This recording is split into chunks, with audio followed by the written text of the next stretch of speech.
Hello friends मु आपणकर प्रिय विदु आज मु आपणको सुदशा व्रत संबंध में सम्यक धारणा देवी।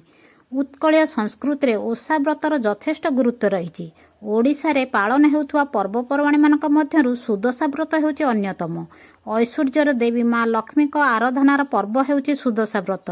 कौनसी मासर शुक्ल पक्ष दशमी रे गुरुवार पड़िले सेही दिन सुदशा व्रत पालन करा जाए एवं एही दिन मानकरे विवाह तिथि रहिथिले एही दिन को नुआ सुदशा व्रत मध्य कहा जाए। अर्थात नुआ विवाहित महिला माने एही व्रत को आरंभ करिथांती। घरर सुख समृद्धि और शांति को बजाय रखिया पई गृहिणी माने व्रत को निष्ठार सह पालन करिथांती। एबे चलंतु सुदशा व्रतर संपूर्ण पूजा विधि विषय रे आपण मानको अवगत कराइबी। एथर सुदशा व्रत अगस्ट 15 तारिख रे पड़िथिला। प्रत्येक ओषार पूर्व दिन अर्थात गुरुवार ओषा होइथिले बुधवार दिन पूजा निमंते समस्त कार्य आरंभ करने को हुए। तेणु बुधवार दिन मुंड सफा करी गोमय जल रे घर द्वार को लिपापोछा करने को हुए।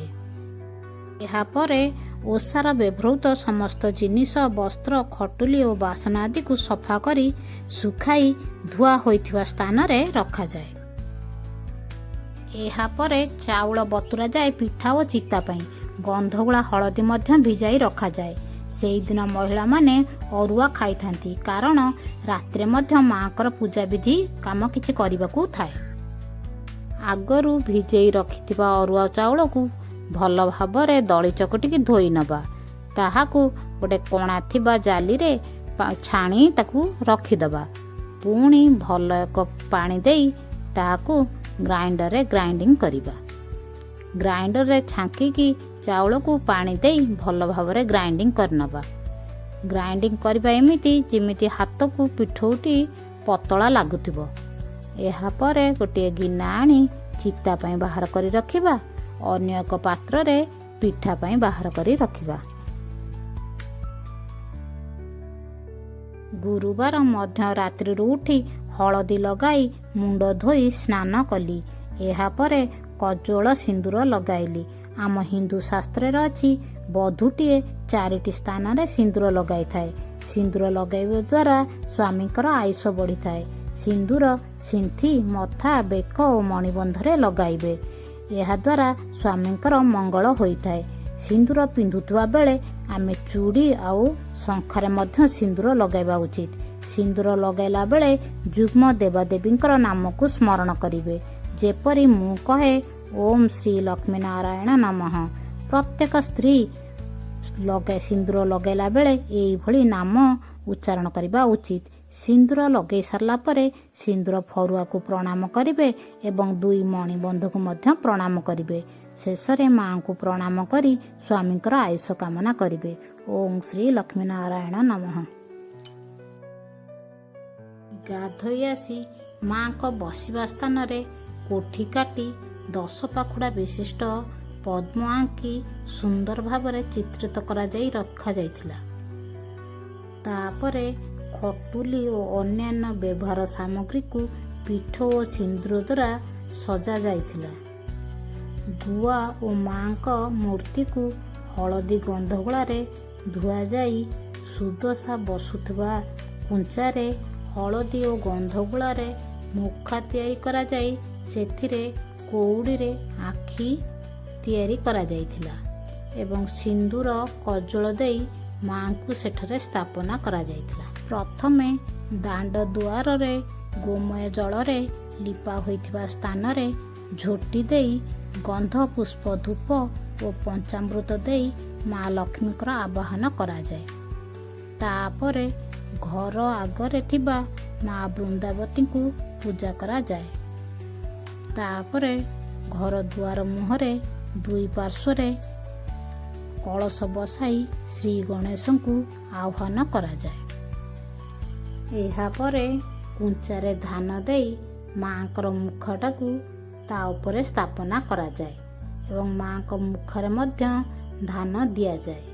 खटुलीर 4 गोड़ तले अल्प अल्प धान मध्य दिया जाए। खटुली को आंब डल द्वारा सजाई आगरे मांकर मूर्तिटी को रखा जाए।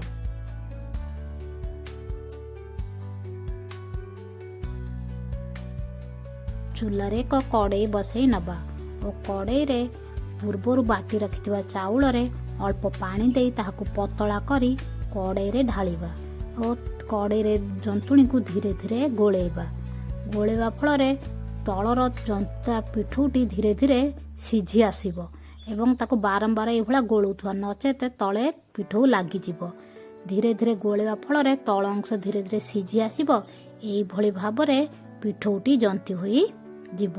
ପିଠଉଟି ଭଲ ଭାବରେ ଜନ୍ତି ହୋଇଗଲେ ଆମେ ତାକୁ ହାତରେ ନେଇ ଦେଖିବା ପିଠଉଟି ହାତରେ ଲାଗୁନାହିଁ। ଏଥିରୁ ଆମେ ଜାଣିବା ଯେ ପିଠଉଟି ଜନ୍ତି ହୋଇଯାଇଛି। ଏହାପରେ ତାହାକୁ ଥଣ୍ଡା ପାଇଁ କିଛି ସମୟ ଛାଡ଼ିଦେବା।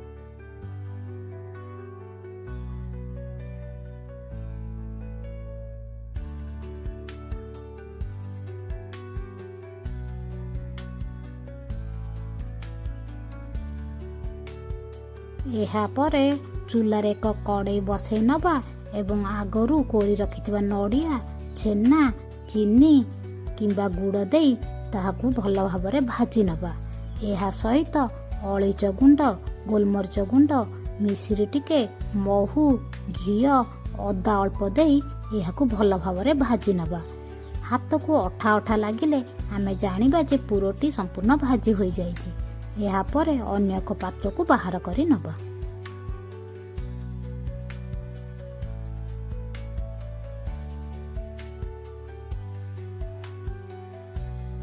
ଏହାରି ଭିତରେ ପିଠଉଟି ଥଣ୍ଡା ହୋଇ ଆସିଥିବ।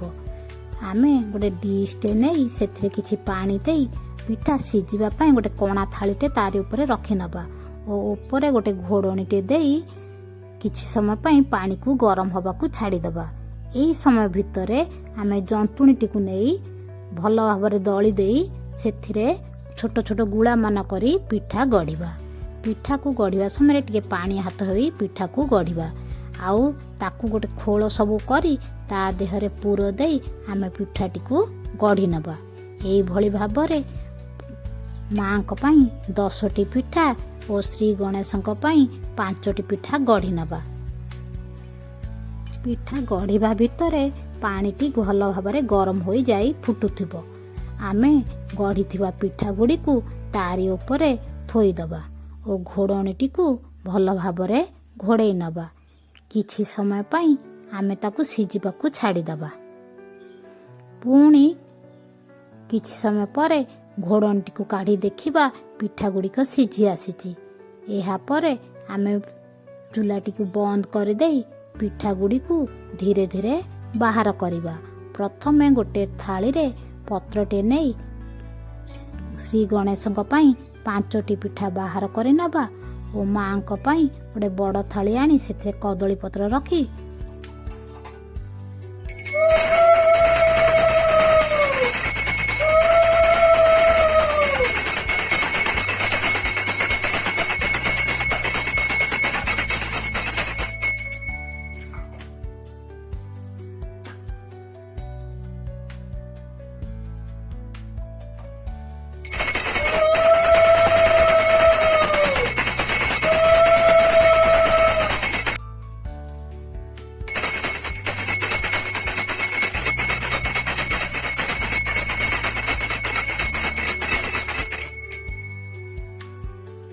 ମାଙ୍କୁ ନୂତନ ବସ୍ତ୍ର ଦ୍ୱାରା ଆବରଣ କଲି ଓ ମାଙ୍କୁ ବିଭିନ୍ନ ପ୍ରକାର ଫୁଲ ଦ୍ୱାରା ସଜେଇଲି।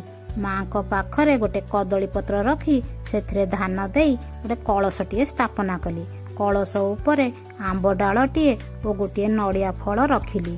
ତା ଉପରେ ଦୁବ, ବରକୋଳି ପତ୍ର ଓ ଫୁଲ ପୁଷ୍ପମାନ ଦେଲି। ଏହାପରେ ମାଙ୍କ ନିକଟରେ କଦଳୀ ପତ୍ରଟେ ରଖି 10 ମେଞ୍ଚା ହଳଦୀ ରଖି ମାଙ୍କ ଠାରେ ସ୍ଥାପନ କଲି।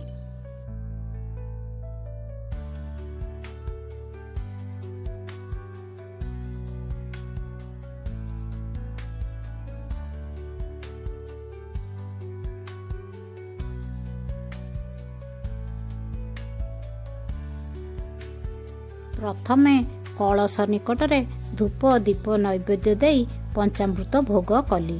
ଏହାପରେ ମାଙ୍କ ନିକଟରେ ଧୂପ ଦୀପ ଝୁଣା ଦେଇ ମାଙ୍କର ପଞ୍ଚାମୃତ ଭୋଗ ପ୍ରସ୍ତୁତ କଲି।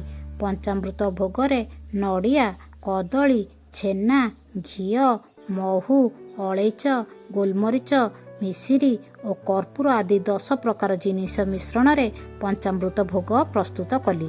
ତାକୁ ଗୋଟେ କଦଳୀ ପତ୍ରରେ 10 ଭାଗ କରି ମାଙ୍କ ନିକଟରେ ପୂଜା କଲି।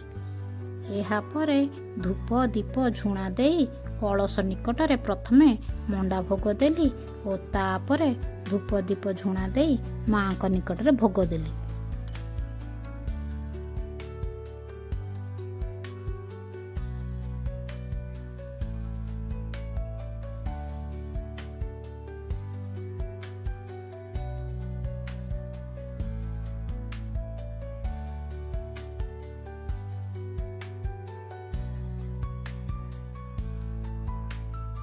ପୂର୍ବରୁ ଗୋଟିଏ ପିଢ଼ା ଉପରେ ମାଙ୍କର ସୁଦଶା ବ୍ରତ ବହି, ବ୍ରତ, 10ଟି ଦୁବ, 10ଟି ବରକୋଳି ପତ୍ର ଓ 10ଟି ଅକ୍ଷତକୁ ସେଠାରେ ପୂଜା ପାଇଁ ରଖିଥିଲି। ମଣ୍ଡା ଭୋଗ ପରେ ମୁଁ 10ଟି ଦୁବ, 10ଟି ବରକୋଳି ପତ୍ର ଓ 10ଟି ଅକ୍ଷତରେ ବ୍ରତଟିକୁ ଗୁରେଇ ମାଙ୍କ ନିକଟରେ ରଖିଲି ଏବଂ ବହି ପଢ଼ି ସାରିଲା ବେଳେ ମାଙ୍କ ନାମ ଉଚ୍ଚାରଣ ପାଇଁ ବ୍ରତଟିକୁ ଆଣି ସେଥିରେ ହଳଦୀ ଗନ୍ଧଗୁଳା ଲଗାଇ ମାଙ୍କର 10 ନାମ ଉଚ୍ଚାରଣ କରି ବ୍ରତରେ ଗଣ୍ଠି ଦେଲି। ବନ୍ଦଇ ପରମ ଲକ୍ଷ୍ମୀ ଜଗତ ତାରିଣୀ, ସମୁଦ୍ର ମନ୍ଥନରୁ ଜାତ ହୋଇଲୁ ତୁ ପୁଣି, ତେଣୁ କରି ନାମ ହେଲା ଲକ୍ଷ୍ମୀ ନାରାୟଣୀ, ବିଷ୍ଣୁଙ୍କ ଘରଣୀ ମାଗ ଅଟୁ କମଳିନୀ, ଏଥୁ ଅନନ୍ତରେ ଦିନେ ଏମନ୍ତ ସମୟେ, ନାରଦ ମହର୍ଷି ଇନ୍ଦ୍ର ଭୁବନେ ବିଜୟ, ଷଡ଼ର୍ଘ୍ୟ ଦେଇ ଇନ୍ଦ୍ର ପାଦ ପୂଜା କଲେ, ବସିବା ନିମନ୍ତେ ଏକ ଦିବ୍ୟ ଆସନେ ଦେଲେ। ଇନ୍ଦ୍ର ଉବାଚ, କେବଣ ବ୍ରତ କଲେ କେବଣ ଫଳ ପାଇ, ଘରଣୀ ପୁତ୍ର ଦୁହିତା କେମନ୍ତ ମିଳଇ, ଏହା ମତେ ସଂକ୍ଷେପୀଣ କରିବା ଗୋସାଇଁ, ତବ ମୁଖୁ ଶୁଣିଲେ ଯେ ପ୍ରତେ ଯିବି ମୁହିଁ, ତଣ୍ଡୁଳ ବାଟିଣ ଝୁଟି ଆବରଣ କଲା, ଶ୍ରୀ ପରମା ଲକ୍ଷ୍ମୀକୁ ସେ ସୁମରଣା କଲା, 10 ବର୍ଣ୍ଣ ମୁରୁଜରେ ପିତୁଳା ଲିପିଲା, 10 ଯେ ପାଖୁଡ଼ା କରି ପଦ୍ମେ କଲେ ଖିଲା, ତହିଁର ଉପରେ ପୂର୍ଣ୍ଣ ଘଟକେ ସ୍ଥାପିଲା, ଘଟ ଉପରେ ଚ୍ୟୁତ ଡାଳଟେ ଥୋଇଲା, ନାରିକେଳ 1 ଗୋଟି ଘଟ ପରେ ଦେଲେ, 10 ମୁଖୀ ଦୀପାବଳି ଜାଗର ଜାଳିଲେ, 10 ଖିଅ ଧଳା ସୂତ୍ରେ ବତକୁ ଭାଙ୍ଗିଲେ, ଚଉରି ନାମେଣ ବେତ ପାଖରେ ଥୋଇଲେ, 10 ମୁଷ୍ଟି ତଣ୍ଡୁଳ ଯେ ଘଟ ପାଖେ ଦେଲେ, 10ଟି ବଦରି ଫଳ ଗୋଟିଏ ଯେ ଦେଲେ। ନାରଦ ଉବାଚ, ଶୁଣ ଏବେ ଇନ୍ଦ୍ର ସେଇ ବ୍ରତର ମହିମା, ଯହିଁରେ ସନ୍ତୋଷ ହୁଅନ୍ତି ମହାଲକ୍ଷ୍ମୀ ଉମା, ମଞ୍ଚମଣ୍ଡଳରେ ସାର ଅବନ୍ତୀ ନଗର, ତହିଁ ବିଷ୍ଣୁ କର ବୋଲି ଅଟେ ଦ୍ୱିଜ ବର, ତାହାର ଭାରିଜା ନାମ ଅଟେ ଭାଗ୍ୟବତୀ, ସେ ବ୍ରାହ୍ମଣୀ ଲକ୍ଷ୍ମୀ ବ୍ରତ ସର୍ବଦା କରନ୍ତି, ଲକ୍ଷ୍ମୀଙ୍କର ଦୟା ଯେଣୁ ହୋଇଲା ତାପରେ, ଅନେକ ସମ୍ପତ୍ତି ଭୋଗ କଲେ ମଞ୍ଚପୁରେ, ଏଥୁ ଅନନ୍ତରେ ଇନ୍ଦ୍ର ଶୁଣ ମନ ଦେଇ, ଲକ୍ଷ୍ମୀ ବ୍ରତ ଯେ ମୋତେ କହିବା ବୁଝାଇ, ମାଘ ମାସ ଶୁକ୍ଳପକ୍ଷ ଦଶମୀ ଗୁରୁବାର, ଶ୍ରୀ ସୁଦଶା ବ୍ରତ ଗୋଟି ପଡ଼େ ସେ ଦିନର, ସେହି ଦିନ ବ୍ରାହ୍ମଣୀ ଯେ ପ୍ରଭାତୁ ଉଠିଲା, 1 ବର୍ଣ୍ଣ ଗାଈର ଯେ ଗୋବର ଆଣିଲା, ସୁସଞ୍ଚ କରିଣ ଘର ଦୁଆର ଲିପିଲା, ନଦୀରେ ସ୍ନାନ କରିଣ ଘରକୁ ଅଇଲା, ତଣ୍ଡୁଳ ବାଟିଣ ଝୁଣ୍ଟି ଆବରଣ ଦେଲା, ଶ୍ରୀ ପରମା ଲକ୍ଷ୍ମୀକୁ ସେ ସୁମରଣା କଲା, 10 ବର୍ଣ୍ଣ ମୁରୁଜରେ ପିତୁଳା ଲିପିଲା, 10 ଯେ ପାଖୁଡ଼ା କରି ପଦ୍ମେ କଲେ ଖିଲା, ତହିଁର ଉପରେ ପୂର୍ଣ୍ଣ ଘଟଟେ ସ୍ଥାପିଲା, ପରମ ଗୋଟିଏ ଯେ ଦେଲେ, ଉପରେ ଚନ୍ଦ୍ରତାପ ଚାନ୍ଦୁଆ ଟାଣିଲେ, 10 ମେଞ୍ଚା ହଳଦୀ ଯେ ପୂର୍ଣ୍ଣ କୁମ୍ଭେ ଦେଲେ, ସିନ୍ଦୁର କଜଳ ନେଇ ଘଟ ପରେ ଦେଲେ, ଶ୍ରୀ ପରମା ଲକ୍ଷ୍ମୀକୁ ସେ ସୁମରଣା କଲେ, ଛେନାପଣା କଦଳୀ ଯେ ସରଘୃତ ଦେଲେ, 10 ଘୋଟି ମଣ୍ଡା ନେଇ ଆଗରେ ଥୋଇଲେ, କର୍ପୂର ଯୁକ୍ତ କରିଣ ଆଣିଣ ବାଢ଼ିଲେ, ନୈବେଦ୍ୟ ଦେଇ ପୁଣି ଜାଗର ଜାଳିଲେ, ଶ୍ରୀ ମହାଲକ୍ଷ୍ମୀକୁ ସେ ସୁମରଣା କଲେ। ଲକ୍ଷ୍ମୀଙ୍କ 10 ନାମ ଧରି ବ୍ରତେ ଗଣ୍ଠି ଦେଲେ। ପ୍ରଥମ ଗଣ୍ଠିର ନାମ ଲକ୍ଷ୍ମୀ ନାରାୟଣୀ, ଦ୍ୱିତୀୟ ଗଣ୍ଠିର ନାମ ହେଲା କମଳିନୀ, ତୃତୀୟ ଗଣ୍ଠିର ନାମ ଶ୍ରୀହରିହର ପ୍ରିୟା, ଚତୁର୍ଥ ଗଣ୍ଠିର ନାମ ଅଟେ ପଦ୍ମାଳୟା, ପଞ୍ଚମ ଗଣ୍ଠିର ନାମ ଅଟଇ କମଳା, ଷଷ୍ଠ ଗଣ୍ଠିର ନାମ ହୋଇଲା ଚଞ୍ଚଳା, ସପ୍ତମ ଗଣ୍ଠିର ନାମ ଅଟେ ବିଘ୍ନସେନୀ, ଅଷ୍ଟମ ଗଣ୍ଠିର ନାମ ସିନ୍ଦୁର ଦୁଲ୍ହଣୀ, ନବମ ଗଣ୍ଠିର ନାମ ଦୁର୍ଗତି ନାଶିନୀ, ଦଶମ ଗଣ୍ଠିର ନାମ ବିଷ୍ଣୁ ପାଟରାଣୀ। 10 ନାମ ଧରିଣ ଯେ ବ୍ରତେ ଗଣ୍ଠି ଦେଲେ। ଲକ୍ଷ୍ମୀ ନାରାୟଣୀ ବୋଲି ମନେ ସୁମରିଲେ। ସୂର୍ଯ୍ୟଙ୍କୁ ଯେ ଅର୍ଘ୍ୟ ଦେଇ ବନ୍ଦାପନା କଲେ। ନଦୀକୁ ଯେ ପାଣି କୁମ୍ଭେ ଆଣିବାକୁ ଗଲେ। ଏହି ବ୍ରତକୁ ପ୍ରଥମେ ବିଦର୍ଭ ଦେଶର ରାଜା ନଳଙ୍କର ପାଟରାଣୀ ଦମୟନ୍ତୀ ଏ ବ୍ରତ ଆରମ୍ଭ କରିଥିଲେ। ସେହି ଦିନରୁ ଆଜି ଯାଏ ସମସ୍ତ ବିବାହିତା ନାରୀମାନେ ଏ ବ୍ରତକୁ ପାଳନ କରି ଆସୁଛନ୍ତି। ଜଣେ ବିଧବା ଦୀକ୍ଷା ବ୍ରାହ୍ମଣୀ ନଦୀରୁ ପାଣି ଆଣୁଥିବା ବେଳେ ବ୍ରତଟିକୁ ନଦୀରେ ହଜେଇ ଦେଇଥିଲେ ଏବଂ ବ୍ରତଟିକୁ ନ ପାଇ ବିକଳ ହୋଇ କାନ୍ଦୁଥିବା ବେଳେ ନଳ ରାଜା ତାଙ୍କ ଦୁଃଖ ଦୂର କରିବାକୁ ଯାଇ ସତ୍ୟବଧ ହୋଇ ରାଣୀ ଦମୟନ୍ତୀଙ୍କଠାରୁ ଆଣି ବ୍ରତଟି ଦେଇଥିଲେ। ବ୍ରତ ମା ଲକ୍ଷ୍ମୀଙ୍କର ପ୍ରତୀକ, ତେଣୁ ଏହାକୁ ଦେବା ଫଳରେ ମନୁଷ୍ୟର ଲକ୍ଷ୍ମୀ ଛଡ଼ା ହୋଇଯାଏ। ବ୍ରତ ବ୍ରାହ୍ମଣୀକୁ ଦେବା ଫଳରେ ନଳ ରାଜାଙ୍କର ସମସ୍ତ ସୁଖ ସମ୍ପଦ ଐଶ୍ୱର୍ଯ୍ୟ ଅପହୃତ ହୋଇଯାଇଥିଲା ଏବଂ ବହୁ ଦୁଃଖ ଦୁର୍ଦ୍ଦଶା ଭୋଗିବାକୁ ପଡ଼ିଥିଲା। ଦମୟନ୍ତୀ ପୁଣି କିଛି ଦିନ ପରେ ସୁଦଶା ବ୍ରତ କରିବାର ସୁଯୋଗ ପାଇବା ଫଳରେ ତାଙ୍କର ସମସ୍ତ ସୁଖ ସମ୍ପଦ ଐଶ୍ୱର୍ଯ୍ୟ ଫେରି ଆସିଥିଲା। ସୁଦଶା ଶବ୍ଦର ଅର୍ଥ ହେଉଛି ସୁଦଶା। ସୁ କହିଲେ ଶୁଭ ବା ସକାରାତ୍ମକ।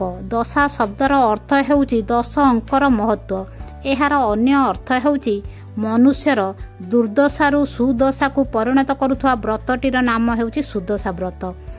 ଏହି ଦିନ 10 ପାଖୁଡ଼ାର ପଦ୍ମ, 10 ପ୍ରକାର ଫୁଲ, 10 ପ୍ରକାର ମୁରୁଜ, 10 ମେଞ୍ଚା ହଳଦୀ, 10ଟା ଗୁଆ, 10ଟା କଦଳୀ, 10ଟି ପଦାର୍ଥର ଭୋଗ, 10ଟି ମଣ୍ଡା, ଶେଷରେ ସନ୍ଧ୍ୟା ଆରତିରେ 10 ପ୍ରକାର ପଦାର୍ଥରେ ଛେନାପଣା ତିଆରି କରାଯାଇ ମାଙ୍କୁ ପୂଜା କରି ସମାପନ କରାଯାଏ। ପୁରୁଣା ବ୍ରତକୁ ବାହାର କରି ନୂଆ ବ୍ରତକୁ ଧାରଣ କରିବା ଓ ବ୍ରତ ଗଣ୍ଠି ଦେବା ସମୟରେ ମା ଲକ୍ଷ୍ମୀଙ୍କର 10 ନାମ ସୁମରଣ କରି 10ଟି ଗଣ୍ଠି ଦେବା, ଯଥା ପ୍ରଥମରେ ଲକ୍ଷ୍ମୀ ନାରାୟଣୀ, ଦ୍ୱିତୀୟରେ କମଳିନୀ, ତୃତୀୟରେ ଶ୍ରୀ ହରିପ୍ରିୟା, ଚତୁର୍ଥରେ ପଦ୍ମାଳୟା, ପଞ୍ଚମରେ କମଳିନୀ, ଷଷ୍ଠରେ ଚଞ୍ଚଳା, ସପ୍ତମରେ ବିଘ୍ନସେନୀ, ଅଷ୍ଟମରେ ସିନ୍ଦୁର ଦୁଲ୍ହଣୀ, ନବମରେ ଦୁର୍ଗତି ନାଶିନୀ ଓ 10ମ ଗଣ୍ଠିର ନାମ ବିଷ୍ଣୁ ପାଟରାଣୀ। ଏହିଭଳି 10ଟି ଗଣ୍ଠି ଦେଇ ବ୍ରତ ଧାରଣ କରନ୍ତି। ସୁଦଶା ବ୍ରତର ଆଉ ଏକ ନିୟମ ହେଉଛି ବିବାହିତା ମହିଳାମାନେ ସେ ଭୋଗ ଖାଇବେ ନାହିଁ। ପୂଜା ସମୟରେ କୌଣସି ଘରକୁ ଅନ୍ଧାରରେ ରଖିବେ ନାହିଁ। ମା ଲକ୍ଷ୍ମୀ ହେଉଛନ୍ତି ଐଶ୍ୱର୍ଯ୍ୟ ଓ ଧନର ଦେବୀ। ସମୁଦ୍ର ମନ୍ଥନରୁ ଜାତ ହୋଇଥିବାରୁ ମା ହେଉଛନ୍ତି ସିନ୍ଦୁର ଦୁଲ୍ହଣୀ। ପ୍ରଭୁ ନାରାୟଣ ତାଙ୍କ ପାଣି ଗ୍ରହଣ କରିଥିବାରୁ ସେ ଲକ୍ଷ୍ମୀ ନାରାୟଣୀ ଓ ବିଷ୍ଣୁ ପାଟରାଣୀ। ମା ପଦ୍ମ ଆସନରେ ବିରାଜମାନ କରିଥିବାରୁ ମା ପଦ୍ମାଳୟା। ମା ନୀତି ନିୟମ ଆଚାରରେ ସନ୍ତୁଷ୍ଟ ହୁଅନ୍ତି, ତେଣୁ ଯେଉଁଠି ସ୍ୱଚ୍ଛ ନିର୍ମଳ ଭାବ ଦେଖନ୍ତି ସେ ସେଇଠାରେ ଖୁବ୍ ଶୀଘ୍ର ଯାଇ ପହଞ୍ଚି ଯାଆନ୍ତି। ତେଣୁ ମା ହେଉଛନ୍ତି ଚଞ୍ଚଳା।